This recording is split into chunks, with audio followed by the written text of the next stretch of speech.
পশ্চিমবঙ্গের কলকাতায় আগুনে নিহত ৬ বাংলাদেশি মরদেহ দেশে পৌঁছেছে।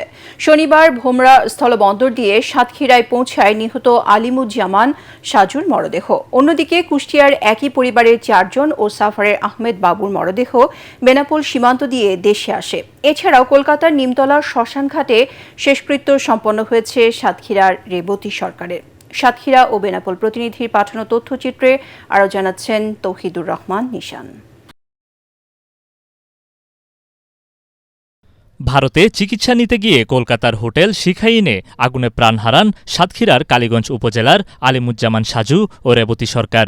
শনিবার ভোমরা স্থলবন্দরে পৌঁছায় সাজুর মরদেহ। বিজিবি ও বিএসএফের উপস্থিতিতে মরদেহ গ্রহণ করে বাংলাদেশ পুলিশ। পরিবারের কাছে হস্তান্তরের পর বাদজোহর নিজ বাড়িতে তার দাফন সম্পন্ন হয়। আলিমুজ্জামান না ওনার নাম। ওনার লাশ আমরা দুপুর 12টার দিকে ইন্ডিয়ার বিএসএফ এবং ইমিগ্রেশন কর্তৃপক্ষের তরফ থেকে তার লাশ আমাদের কাছে পৌঁছায় দেয়।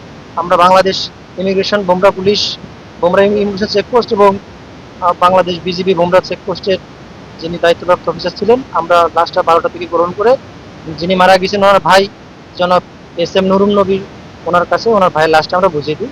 এদিকে রেবতী সরকারের 2 সন্তান ভারতে থাকায় শুক্রবার প্রশাসনের উপস্থিতিতে কলকাতার নিমতলা ঘাটে সম্পন্ন হয় তার শেষকৃত্য।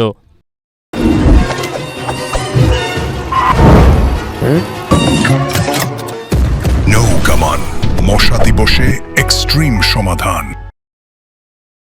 অন্যদিকে কলকাতায় নিহত 7 বাংলাদেশির মধ্যে বাকি 5 জনের মরদেহ আসে বেনাপোল স্থলবন্দর দিয়ে। এর মধ্যে কুষ্টিয়ার সাংবাদিক দেবাশিস দত্তের পরিবারের শিশুসহ 4 সদস্য এবং আশুলিয়ার আহমেদ বাবুর মরদেহ পরিবারের কাছে হস্তান্তর করা হয়। এ সময় শোকের ছায়া নেমে আসে স্বজনদের মাঝে। গত মঙ্গলবার মধ্যরাতে কলকাতার নিউ মার্কেট এলাকায় আবাসিক হোটেল শিখাইনে ভয়াবহ অগ্নিকাণ্ডে 9 জন প্রাণ হারান, যার মধ্যে 7 জনই বাংলাদেশের নাগরিক।